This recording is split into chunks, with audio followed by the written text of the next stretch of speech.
তো নমস্কার সবাইকে, আমার চ্যানেলে তোমাদের আরও একবার স্বাগত। তো আরও একটা রান্নার ভিডিও নিয়ে চলে এসেছি। তো সবাইকে অনুরোধ থাকলো ভিডিওটা লাস্ট অবধি দেখো, আর ভিডিওটা কেমন হয়েছে অবশ্যই করে জানিও। একটা কিন্তু কড়া বসাতে হবে, রান্না করতে গেলে তো কড়াই বসাতে হয়। সরি।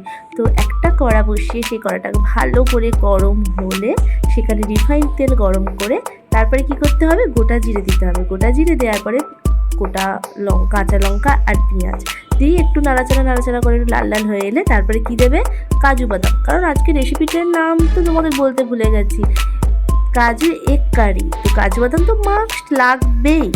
তো তারপরে কি করতে হবে, তারপরে গোটা রসুন দিতে হবে, দিয়ে ভালো করে হালকা লাল হবে, বেশি লাল করারও দরকার নেই। তো হালকা করে লাল হয়ে গেলে তারপরে কি করতে হবে, গ্যাসের ওভেনটা বন্ধ করে দিতে হবে। দেওয়ার পরে কি করতে হবে, মিক্সচার মেশিনের যে ওপরে যে খোলাটা থাকে, তো বাটিটায় ওই মশলাটা নিয়ে নিতে হবে।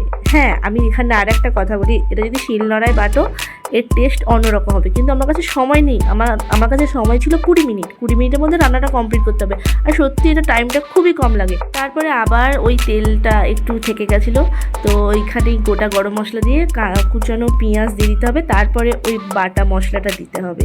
দেওয়ার পরে কি করতে হবে, একটু জল দিয়ে দিতে হবে, নাহলে না মশলাটা নিচে খুব লেগে যায়, যেহেতু কাজু বাদাম রসুন দেওয়া আছে তাই আর কি।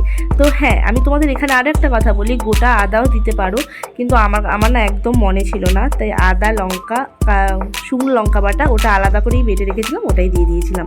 তো ভালো করে এই যে মশলাটা ভালো করে কষতে হবে। করার পরে এবারে আস্তে আস্তে মশলাগুলো দিতে হবে। এবার কি মশলা দিতে হবে এবার তোমরা দেখতে থাকো। প্রথমেই বলে দিলাম যে আদা শুকনো লঙ্কা বাটা, তারপরে দিতে হবে পরিমাণ মতো লবণ, যেটা ছাড়া রান্না একদম অসমাপ্ত। তারপরে দিতে হবে হলুদ গুঁড়ো, তারপরে দিতে হবে গোলমরিচ গুঁড়ো, তারপরে দিতে হবে মিট মশলা গুঁড়ো, তারপরে দিতে হবে ধনে গুঁড়ো, তারপরে দিতে হবে কি, গরম মশলা গুঁড়ো। বলতে হাঁপিয়েই গেলাম। নাও এবারে ভালো করে মশলাটাকে কষাও। হ্যাঁ, মনে রাখতে হবে একটু কিন্তু জল দিয়ে কষাতে হবে, কারণ কি বলতো, নিচে লেগে যাওয়ার সম্ভাবনা তো খুবই থাকে। আমি কিন্তু এখানে জল দিয়েই কষিয়েছি, সেটা ভিডিওতে আর দেখানো হয়নি। তারপরে টমেটো দিতে পারো বা টমেটো সস দেওয়ার পরে ভালো করে দেখবে কালারটা অন্যরকম চেঞ্জ হয়ে যাবে। তারপরে ভালো করে মশলাটাকে ভালো করে যাতে না নিচে লেগে যায় সেইটা লক্ষ্য রাখতে হবে, ভালো করে কষাতে হবে। কষানো হয়ে যাবার পরে দেখবে যে মশলাটা কালারটাও চেঞ্জ হয়ে গেছে আর তেল ছাড়ছে, ঠিক সেই টাইমে জল দিয়ে দিতে হবে। হ্যাঁ, এখানে আরও একটা কথা বলি, তোমরা যদি গরম জল দাও রান্নার টেস্টটা অন্যরকম হয়, কিন্তু আমি যেহেতু আগেই বলেছিলাম আমার কাছে 20 মিনিট ছিল রান্না করার, সেই জন্য আর কি। তো ভালো করে এবার সবার মতন জল দিতে পারো, আমি এখানটায় অনেক অল্পই করে জল দিয়েছি। তো তারপরে হ্যাঁ, আমাদের ডিমের কারিতে আলুটা মাস্ট, কারণ আমাদের আলু খেতে সবাই খুব ভালোবাসি। তো আলু দেওয়ার পরে এই হচ্ছে আমার ফাইনাল রেসিপি। তো এই ছিল কাজু এগ কারি। ভিডিওটা কেমন হয়েছে সবাই কিন্তু অবশ্যই করে জানিও। কিন্তু আমি নিজে করেছি বলে বলছি না, সত্যি এটা অসাধারণ হয় আর টাইমটাও অনেকটাই কম লাগে।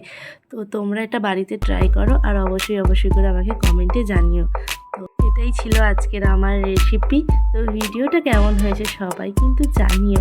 দেখা হচ্ছে অন্য কোনো ভিডিওর সাথে, ততক্ষণের জন্য আপনারা ভালো থাকবেন, সুস্থ থাকবেন।